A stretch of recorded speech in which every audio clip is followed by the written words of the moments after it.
Okay, I'm just going to wait half minute or so till some other people can join.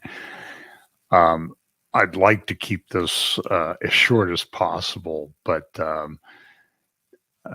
I'll try to mention this again, and if my moderator would remind me to do this later on. I just finished a podcast with David Fiorazzo on Stand Up for the Truth. That's on Q90 FM. You can go to standupforthetruth.com and the show link will be posted. I will post it on my Facebook page when it's available.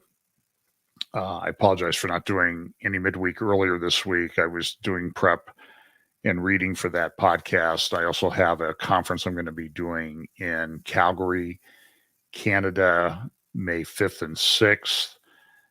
With Carl Kirby and a couple other guys whose names I don't remember off the top of my head. If you want to find out information about that, you can go to ldbc.ca.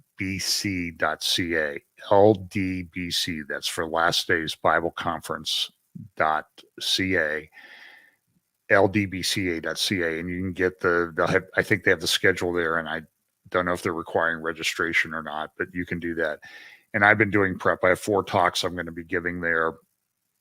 The theme of the conference is that, God is unchanging, taking the verse out of Psalm 90.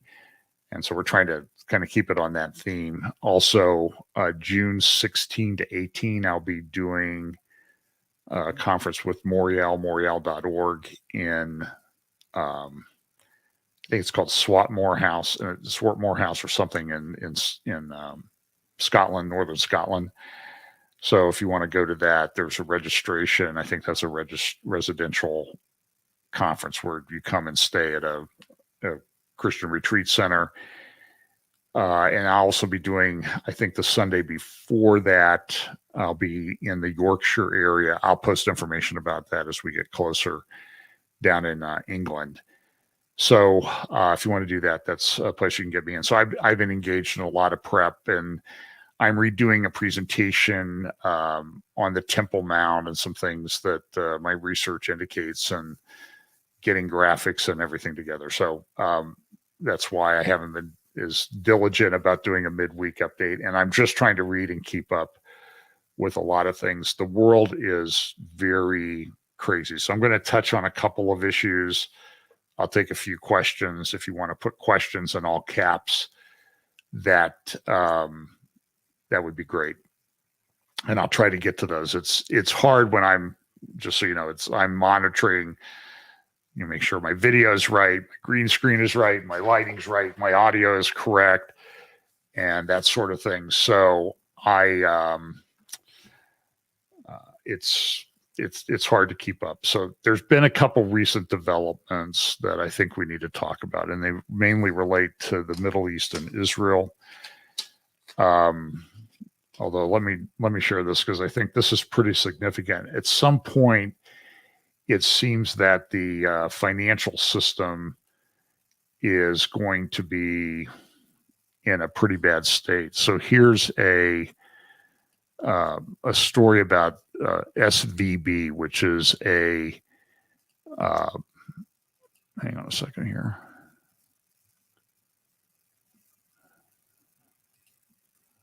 Here we go. SVB is called Silicon Valley Bank, and Silicon Valley Bank funds a lot of tech companies. And as you know, the tech sector has been in a bit of a state of meltdown. And what happened to SVB is the banks have certain working capital requirements. In other words, they have to have cash on hand to meet. They have certain ratios, and they got out of whack. And so what they have to do then is they have to sell off assets. So they sold off, I think the numbers are a couple $2 billion of assets. And then they were going to go into the market and sell stock to try to raise more working capital. But then today that completely fell through. That had a follow-on effect on other banks, so that I think the 5 major banks in the United States yesterday in the market lost $52 billion in market capitalization. That's a pretty big deal. And the market was down as a result. And at some point, I think there's something that's going to trigger the financial system to go into a pretty serious decline. Part of me is, there's a little bit of optimism at the backside, but if we get into a war, actual declared war with Russia or China, I think that's going to happen. So this is a very big deal. There's also an article today in the Wall Street Journal about what to make of the Asbury revival. It says here it may produce some good, but such events can also be a vehicle for virtue signaling. And I think that would sort of go along with some of the things that I've seen. And I've expressed my concerns and take a wait and see attitude on this and whether it spreads. We talk about the Jesus movement of the 70s, which I think really was a good revival, a true revival, but it's really looking back that we can see that this happened. So I think we need to be cautious in pronouncing that this is the greatest thing ever. So that's just my concern on that, and let people be concerned about it. And I know there are people who are entirely enthusiastic, but I see what this article talks about. This is an article in the Wall Street Journal today by D.G. Hart. I'm not sure who D.G. Hart is. Let's see. Teaches history at College. So I think he's a solid, he's a solid thinker. He's at Hillsdale. But I see that there's a lot of virtue signaling that if you're not fully on board, you're a problem and you're quenching the spirit and that sort of thing. And I think those kind of charges are a bit ridiculous. So so we have the financial situation with SVB. As I said, they went down. I think you can see from this particular chart that their shares have fallen. 81 chart should come up here, and there it is. Chart there, they've halted trading, but since Wednesday, their shares went down 81%. And as I said, that sort of had a follow-on effect that there was $52 billion market cap loss by the major banks in one day, by the 5 major banks in the U.S., which is pretty significant. And then everybody starts heading for the hills, and everything that's happening, I think, is very volatile in the financial situation, the financial realm. That is going to be a problem. So this I think is a significant story. So let's talk about the Middle East a little bit. First of all, Russia's putting a lot of missiles into Ukraine right now. And I think this has an impact on things in the Middle East and things that may lead to eventual prophetic events like Ezekiel 38 and 39 and maybe Isaiah 17 and that sort of thing. So everybody's talking about war. I would not. I get a lot of email that Russia's going to nuke the United States with nuclear weapons, and I don't know. Here's a report, though. This is from Daily Sabah, which is a Turkish newspaper. Russian missiles rain down on Ukraine. You can see from the subheadline there, it says this. The nuclear power plant currently occupied by Russian forces. It's the largest nuclear power plant in Europe, and it's lost power again. So there are certain things to keep the nuclear power plant in operation that require electricity. The plant electricity generation it doesn't have power to the plant. So they have diesel generators that provide backup generators to keep the plant cooled down. If the plant's not cooling down, then there's a chance of a Chernobyl type event, which, by the way, a lot of people don't remember. Chernobyl happened in Ukraine, in the northern part of Ukraine. And that happened, what did that happen? 40 years ago. And it's still a problem. So the impact on the Middle East, I think, which is where a lot of Bible prophecy is centered, though, is that Russia's getting arms, weapons from Iran. Iran is about 10 to 12 days away from having enough uranium to build a nuclear weapon. Of course, you get the nuclear material together, then you have to get it into a bomb or a missile. You have to sort of miniaturize it to get it onto a payload, a thing that can deliver a payload, and then you need the missile. But at the same time that this is going on with everything in Ukraine, Iran providing weapons to Russia, Russia relying on Iran to a large extent.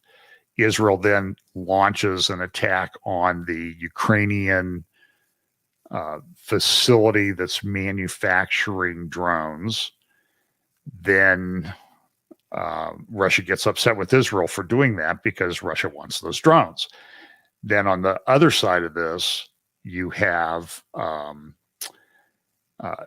the things going on in Syria, Iran putting things into Syria to manufacture missiles and drones and that sort of thing that will eventually be used by Hezbollah and Iran and others to attack Israel.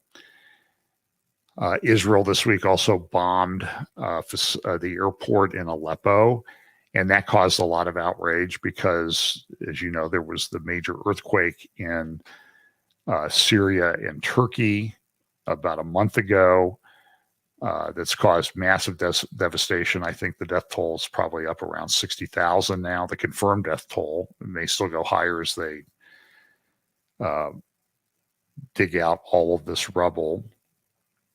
I think I saw that there's enough rubble generated from this earthquake alone that it could cover, and I forget the depth. It's the depth of a number of meters of Manhattan Island, which is 2 miles wide and 12 miles long. So it's a big mess, and there's a lot of people still trapped under there, obviously dead at this point. I doubt it'd be a miracle if anybody survived anymore. It's going to cost massive amount to rebuild.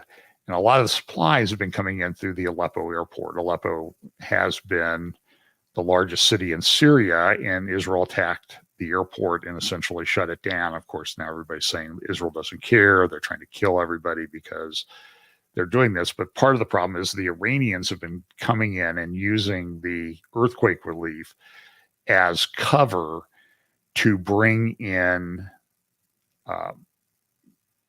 weapons and support for building of weapons that will be used against Israel. So Israel sort of has this dance that they do. I don't think Russia's always been sort of historically hostile or a lot of tension with Iran. So they use Iran when it's to their benefit. So Russia, I think, doesn't mind sometimes that Israel attacks Iran and Syria because it helps keep Syria in check. But back to the supplying of weapons by Iran to Russia to use in Ukraine. So you can kind of get a picture of the end times organization by who's working together against Ukraine. Again, this is not to say that we support everything that Ukraine does and everything. I have some friends in Ukraine that I've been in contact with, and they have a much different view than a lot of the pro-Russian information that you get in conservative media here in the United States. So I think everybody needs to just kind of take everything with a grain of salt. For example, I was sent something the other day by a guy in Ukraine, very pro-Russian, hates the Ukrainian government.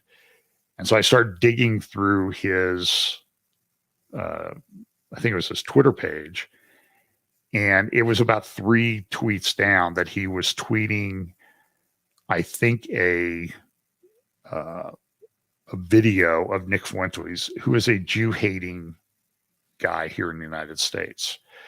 And so you get this Jew hatred that seems to ramp up in this situation. In fact, I also, through a couple connections, I suddenly was onto a video where somebody was saying, well, let's get Ukraine destroyed so it can be rebuilt so the Jews can go back to where they came from. Get them out of Israel and go back to where they came from.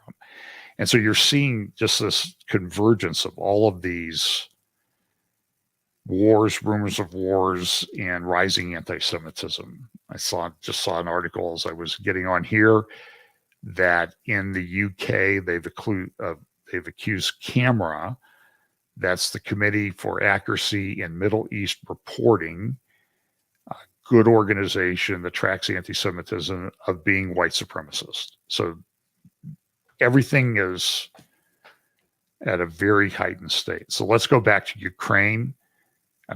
Iran making drones and other weapons for Russia to use in Ukraine. Part of that agreement, as they meet, I think China, Iran, and Russian foreign ministers are meeting in Russia right now, or will be soon. There is a lot of concern, and I think some good intel that says that Russia is also working to help Iran on its nuclear weapons, uranium enrichment, and weapons development. Now, they may do that under the cover of we're just helping them to build reactors so they can have better medical diagnostics. I don't believe that for a minute. So there's a lot of moving pieces here.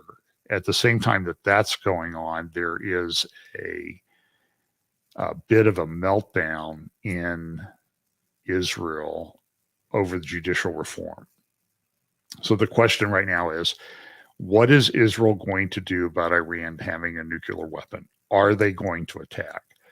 Most analysts say Israel has to attack.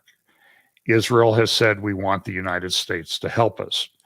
So what happens if we join in an attack on Iran, and then Russia gets upset with that because that's affecting their military campaign in Ukraine? What are they going to do? I played you the clip last week of Alexander Dugin, often referred to as Putin's brain.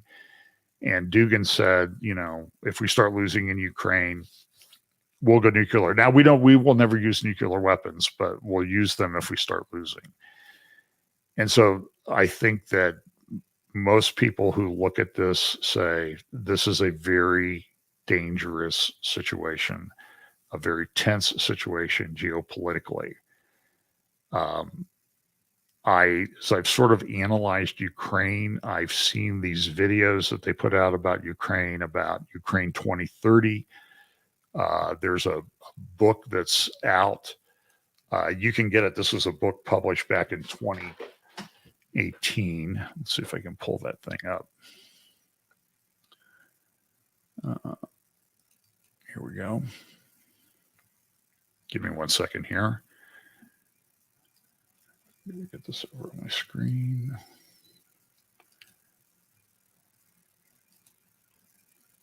Okay, so here's a book that you can go and find, and it's called Ukraine 2030, The Doctrine of Sustainable Development. And if you look in here, you will find that this was published in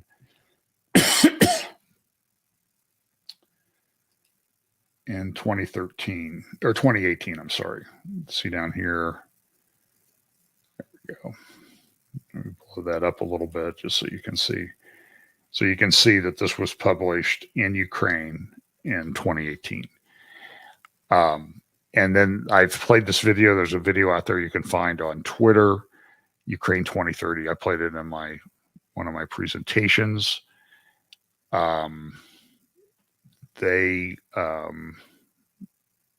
It's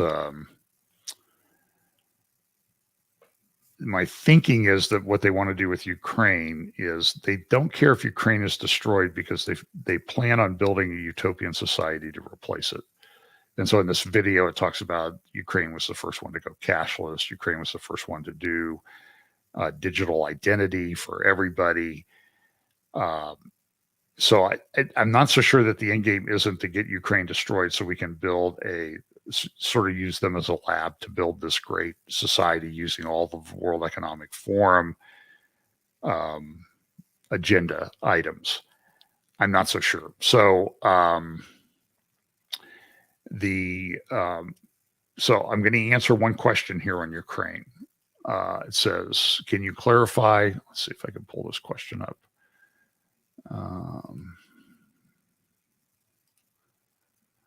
Can you clarify your thoughts on Zelensky acts towards Christian Ukraine? Is Zelensky anti-Christian or not? If not, what would you think make you think he is not anti-Christian?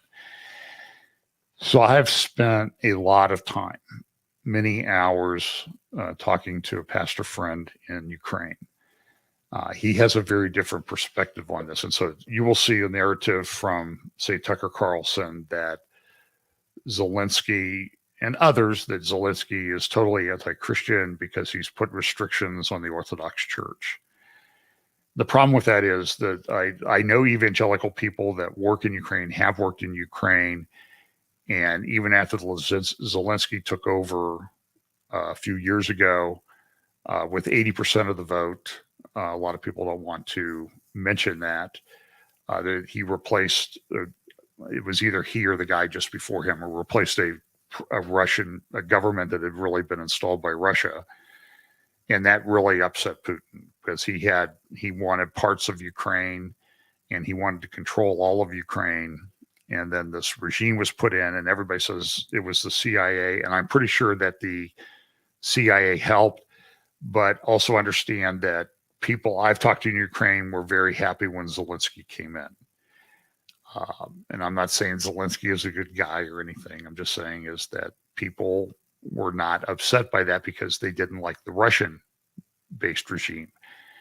So what has happened, the reason for the restrictions is not on evangelicalism or that type of thing. It's been put on the Orthodox Church because of the infiltration by Russian agents in the church and the use by Russia of that church as a weaponized war machine.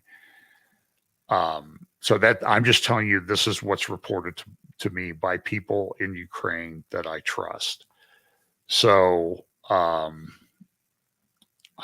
don't think that he's necessarily anti-Christian. Need to understand that Ukraine is in the midst of a war.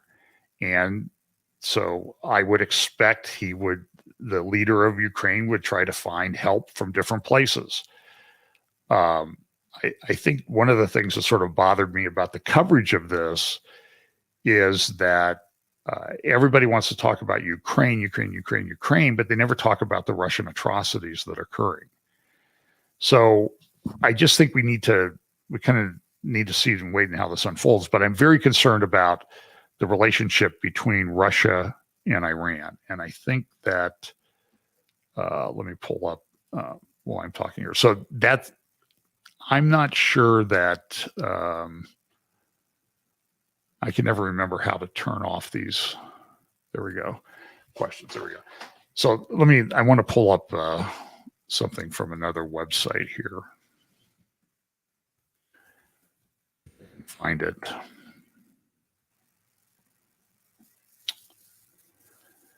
It's from Geopolitical Futures. It had a pretty good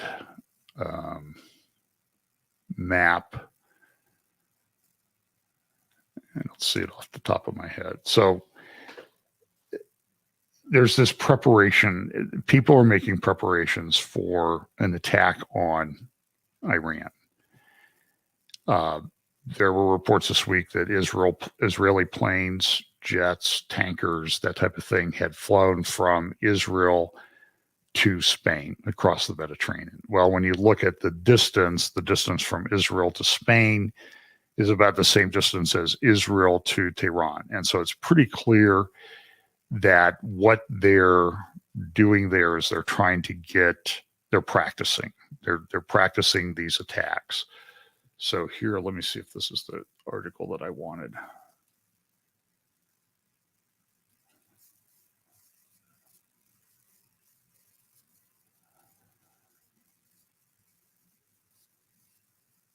Okay, maybe I can do this.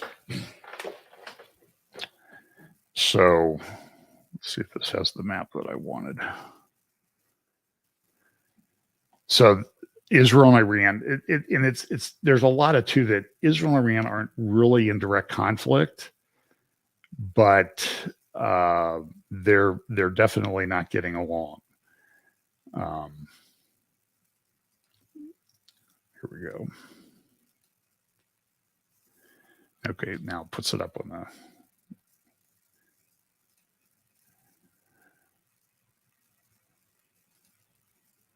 Okay, so this is the area of conflict. This is a pretty good map. It's because it's simple.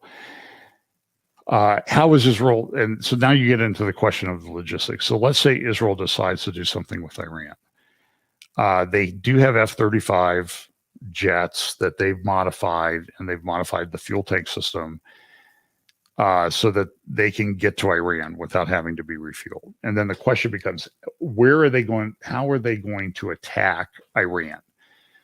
To go from Israel to Iran is pretty difficult.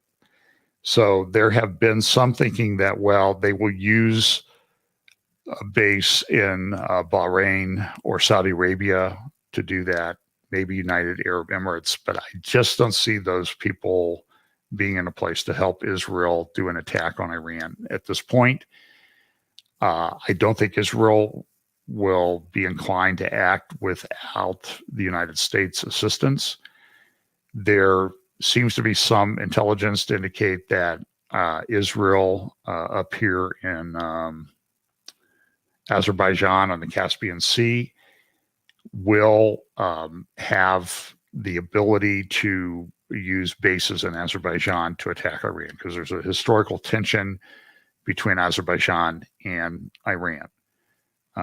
And by the way, part of Khomeini, I think Khomeini's mother or father were from Azerbaijan, the head of the supreme leader in Iran right now. But there's a logistics issue because nobody has incredibly long-range bombers, particularly fighter jets. They have limited capacity, and you can get there, but you can't get them back. So a lot of people said, well, Israel will just use bases in Saudi Arabia. But then this thing came, and I think this is a pretty significant development. This was just published by the Wall Street Journal about a little over an hour, about an hour ago, 10:55 a.m. today. Saudi Arabia, Iran restore relations in deal brokered by China. Deal marks a diplomatic victory for Beijing in a region where the U.S. has long dominated geopolitics. This appears to be kind of I think I've not read the deal.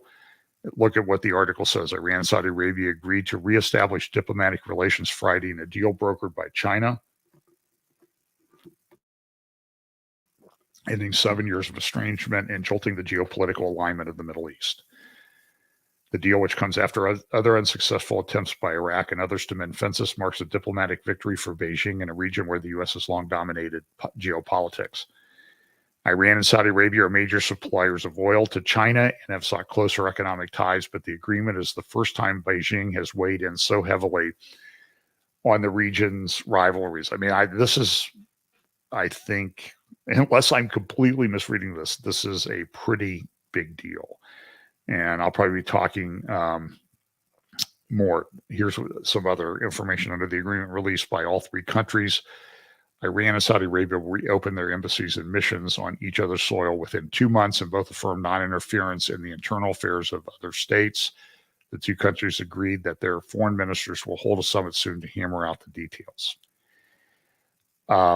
This is, I think, in terms of Israel, this is not good news. Now, there are also things underway. I think there was an article in the Wall Street Journal. Yeah, here it is. This is an article in the Wall Street Journal today. So the article that I just showed you came out because it just happened this morning.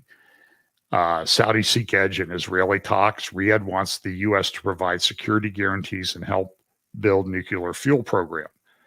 So Saudi Arabia is coming to us asking for stuff. And down here, there's this paragraph here: striking a normalization deal between Israel and Saudi Arabia has become a priority for President Biden and Prime Minister Netanyahu amid a looming confrontation with Iran over its nuclear program and military aid to Russia during the Ukraine war. The Biden administration is deeply involved in the complex negotiations, the people said, and any deal would reshape the Middle East political landscape. So, at least for now, and I know there's this belief out there that, the United States goes away completely and is not involved in end-time Bible prophecy at all. I'm not sure that I agree with that. I'm taking a wait and see approach on that. I understand where people are coming from. They're saying that, well, the United States is not mentioned in Bible prophecy. But I think you can make that argument about a lot of countries, but we'll see we'll see as things unfold. So I think we need to be flexible in our views on this. But so the Saudis want, the United States is working and they're trying to get this arrangement with Israel, normalization arrangement. At Davos, the Saudi foreign minister said, well, we got to get the Palestinian issue solved. I believe there have also been some efforts by Jordan to get the United States involved in this. And so there is this thing floating around in the background. It was just about a year ago that the Wall Street Journal came out with this thing called the Jordanian option. And in the Jordanian option, let's see if I can find that.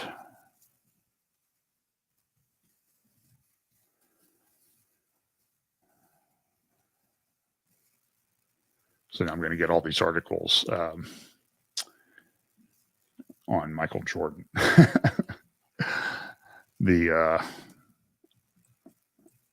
Who I'm pretty sure is not part of end-time Bible prophecy, by the way. Let's see if I can find this article.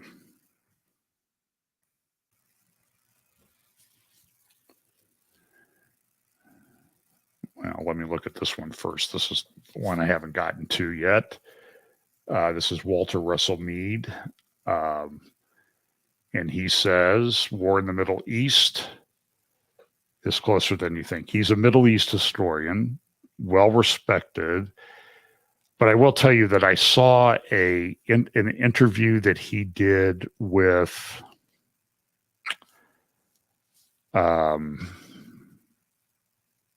I guess it was Netanyahu. You should look it up on YouTube. And it was a bit troubling the way that the approach that he took, and sort of was like, well, Israel, we talk about this Bible prophecy and how it was reconstituted, but it was just people who wanted to do a good thing. It was a bit troubling the way that he characterized it. But I do agree with his article from an op-ed in the Wall Street Journal on February 28th that this is war in the Middle East is closer than you think.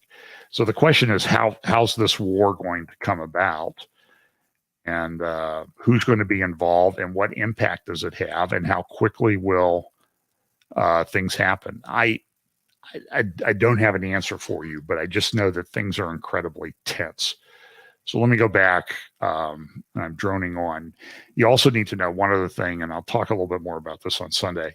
But there's incredible internal political tension in Israel right now.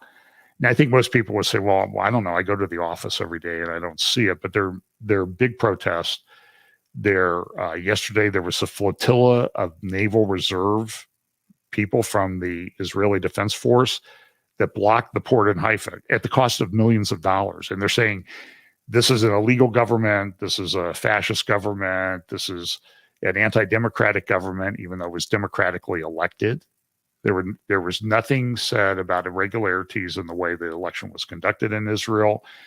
but nobody on the left wants to accept the result. Yair Lapid has come out and said, I don't want to compromise on judicial reform. I want to bring the government down. Herzog, the president, which is it's a ceremonial office, but it does carry some weight. He came out and did a great speech a few weeks ago and said we need to compromise on this. But then he gave a speech yesterday that was very much against the current government. I haven't had a chance to read it yet, so I don't want to comment on it too much because I don't want to be inaccurate in what I say. But I think there are a lot of moving pieces right now, and a lot of it centers around the war in Ukraine, the fallout from that. Russia's doing major attacks. They're sending a lot of people in. I heard that they were bringing in another 80,000 people. Discussion I had with somebody who I think knows what he's talking about said that I actually used to work in Russian analysis for a U.S. agency, and he meets with defense people. Ukraine's losing 800 soldiers a day in some of these attacks, and some of them are quite brutal. I saw a Ukrainian soldier who had surrendered, and they clipped the video just as Russians blew his head off. As he was surrendering, standing there smoking a cigarette, talking to them, they blew his head off. It's pretty brutal. Russia's probably losing, from what I can tell, more soldiers on a daily basis than Ukraine, but the percentage of the overall Russian force is much less than the percentage of the Ukrainian force that's being killed each day, killed or injured. And this is Russian military doctrine. They will just grind you down by sending in wave after wave after wave. That's how they fight wars, and what they do to the infrastructure in the country is they just completely obliterate it. And if you don't believe me, go look at what has happened since Russia got involved in Syria. The Sunni areas of Syria were bombed into rubble. Those Syrian people left. They became refugees. They went to Turkey. They've gone all over the world. Remember the crisis of the back in 2016, 2017, of the influx of Syrian refugees into Europe. And a lot of that still continues. And now with the earthquake that happened in Turkey, Syria, that's making that problem, again, more troublesome. There's probably well over 1 million people left homeless by that. And it's in the area where a lot of the Syrian refugees had gone. So it's just everywhere you look, there are major problems.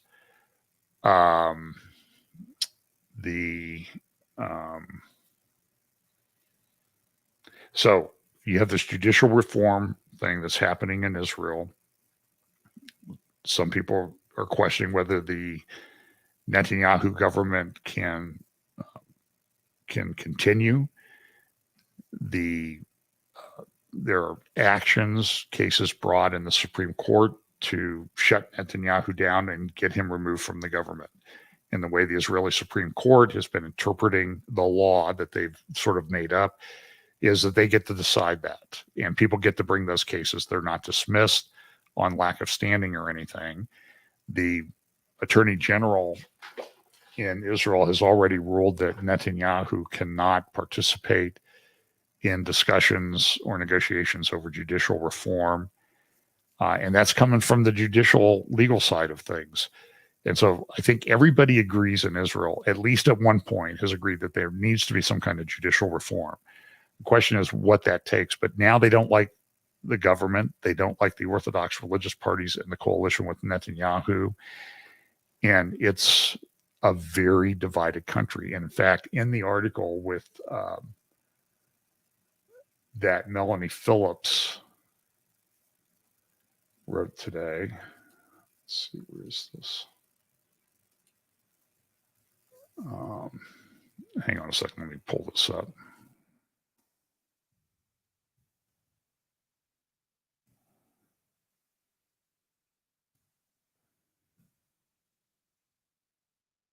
Here it is.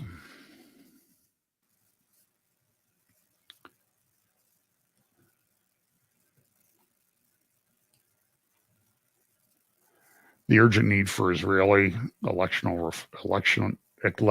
reform. And look at what she says down here. And the one thing that I find interesting about this, just look at the last few paragraphs. She talks about the fact that we have a problem in the United States. We have a problem, sort of a parallel problem in the UK. And so look at the last few paragraphs of this article. No less alarmingly, many young Brits, schooled in the belief that the Western nation state is itself illegitimate and racist, say they don't think anything was wrong with communism. In America, a similar belief that the nation is mired in original sin has fueled the rise among the young of identity politics ideologies, all of which are fundamentally anti-majoritarian. The U.S. also remains dangerously polarized between those who believe that the last presidential election was stolen from them, and those who believe former President Trump and his supporters tried to mount a coup against the democracy in the January 6th Capitol riot. And there have been some, I think, videos released, and go watch Tucker Carlson if you want to see those. I think that we've been fed a narrative in large part, but that's going to play out. And by the way, nobody's going to be prosecuted for lying about January 6th. No one's going to be prosecuted for lying about what happened with the Charlie Vector 019, or nobody's going to be prosecuted for weaponizing the social media platforms against conservatives. No one's going to be prosecuted for weaponizing the justice system against conservatives, because the conservatives have no power in the Department of Justice right now to do that. The only way that changes if there's an election. And even if there's an election that brings someone to power who would try to clean that up, it takes time to clean it up. So we are years away from seeing anything happen there. You will see information come out, and maybe that will persuade people to change their votes. I don't know. I think everybody's pretty polarized right now. But look at this. Israel's current convulsions, this is Melanie Phillips, are playing into enemies' hands. Iran is gloating, and as commentators Lee Smith and Michael Duran have noted in Tablet, the Biden administration is not so covertly aiding the efforts to bring Netanyahu down. In fact, the Biden regime is funding some of these protests against Netanyahu. In Israel, divisions have now been brought to a head which threaten to split the Jewish people. Those aware of the lesson of Jewish history, that such splits brought about the collapse of ancient Jewish commonwealths, are beside themselves with anxiety. It is scant comfort that Britain and America are facing a similar reckoning. So that's it. There's a parallel going on here, and the West is having a lot of problems. So I would also recommend, I think, General Amir Avivi, who I know from the IDSF, has expressed a lot of concerns with the infiltration of the military, people who aren't going to serve. I think that Caroline Glick in her show this week did interview Amir, and you should go look at that. They're trying to fight against this. There was also some, Sarah Netanyahu, the prime minister's wife, went to a hair salon, and they literally had to send security people in there to rescue her. It's a very tense situation. There's a lot of bad conduct that's going on. And I understand the concerns that people have about the ultra-Orthodox parties using this as a way to further their agenda, which a lot of people oppose. So everything's very volatile, but you understand that it comes in the context of this potential attack or the need that Israel may have to attack Iran. So I'm going to go to the comments here and see if there are any questions real quickly, because I've already gone way over what I promised I would do.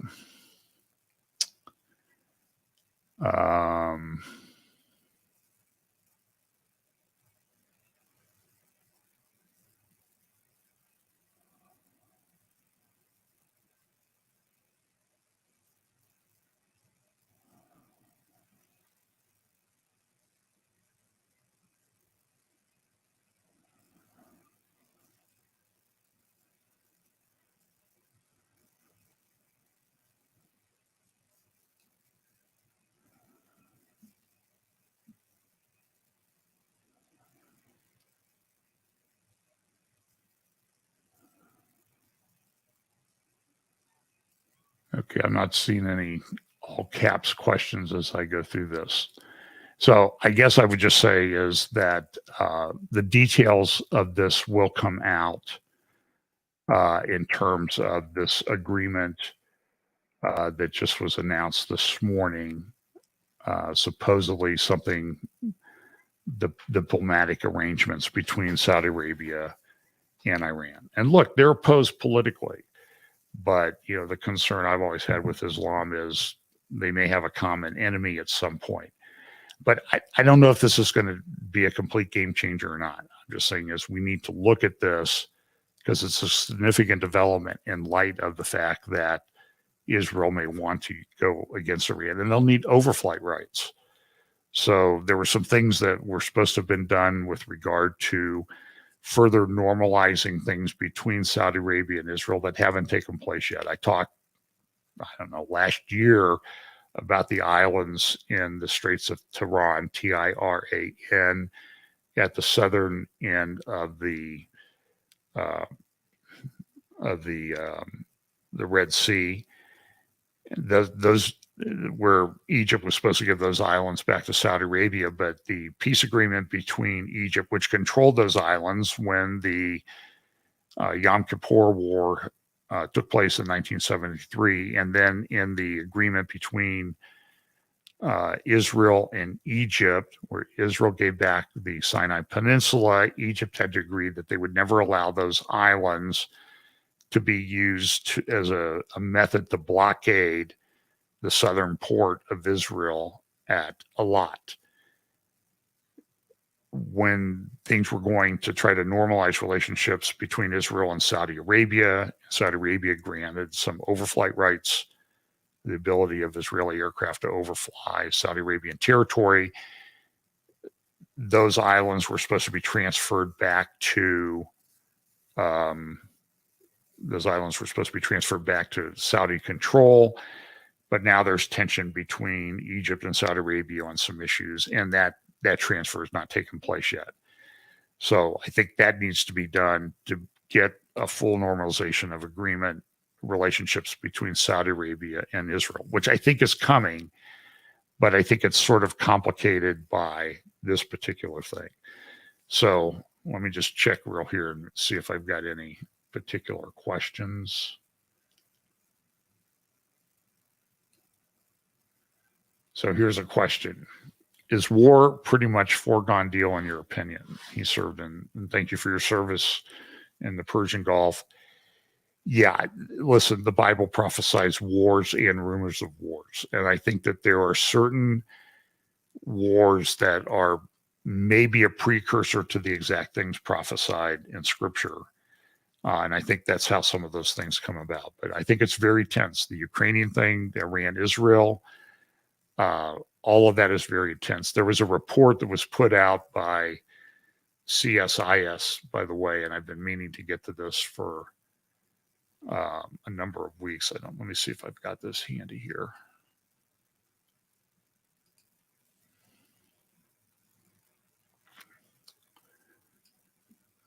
I get too many windows open, and even my computer slows down a bit.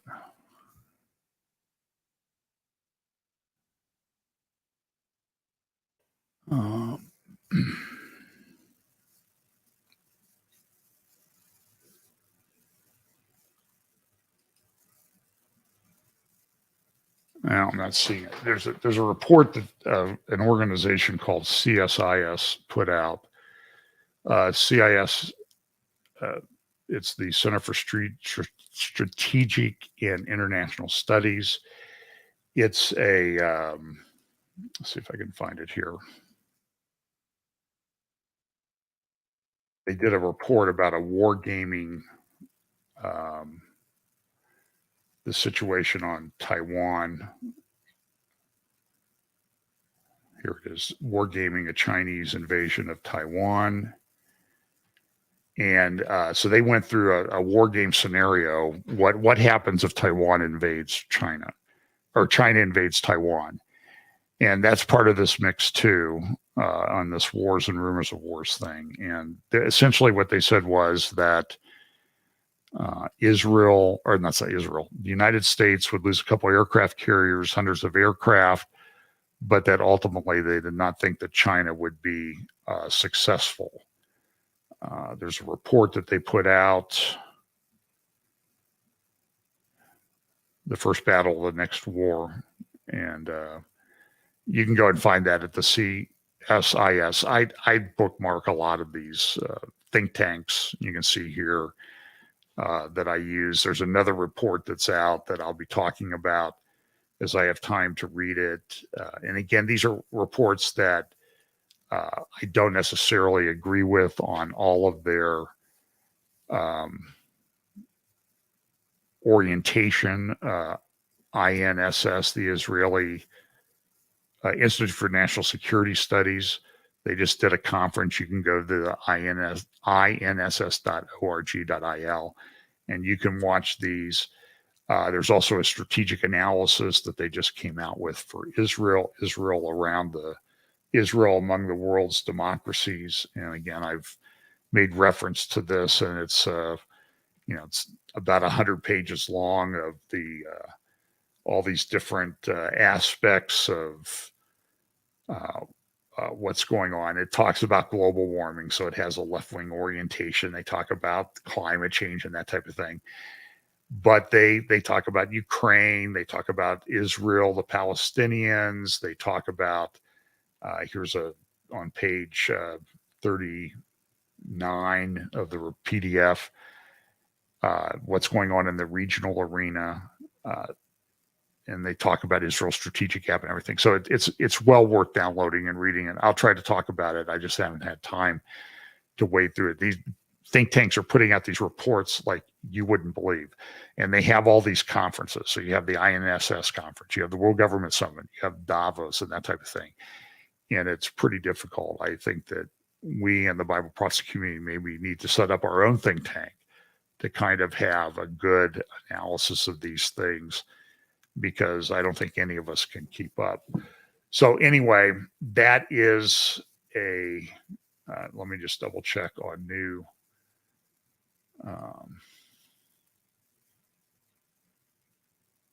Hide that comment. So,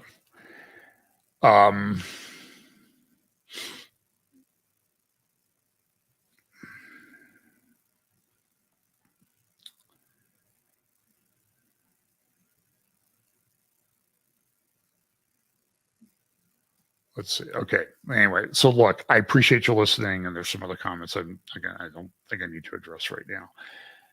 But here's a question. Okay, this is a good question. Thank you, Stephanie. Why can't Israel get a mid-air refueler? Israel does have some refueling tankers, and those would be necessary for a sustained campaign against Iran. The United States, part of the problem is right now is the United States is behind in re-upping its fleet, improving its fleet of refueling tankers. Israel's been promised tankers, but they're not going to get them till 2025 or 2027. So that has an impact on their decision to move forward here. Now, it's possible they could use some of our tankers, but then that means we're involved. And we're involved. That's going to upset Russia. That's going to upset Iran.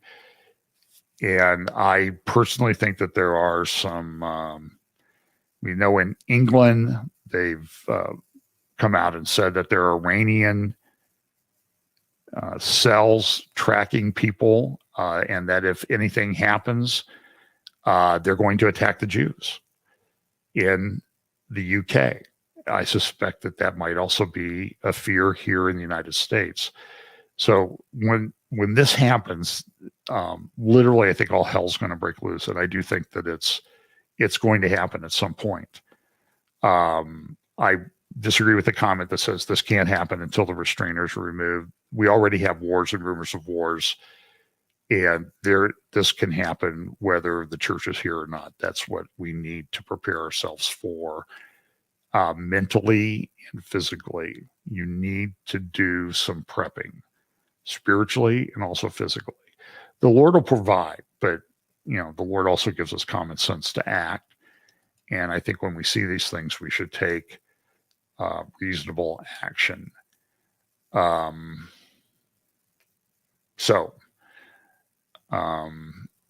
here's a comment about all the Western countries are divided and all are tired of crooked leaders. And I would say to that comment, yes, that's true. And there are people that are tired of crooked leaders in other countries like Iran, like Russia, and that type of thing, because there's a tremendous amount of corruption in government right now.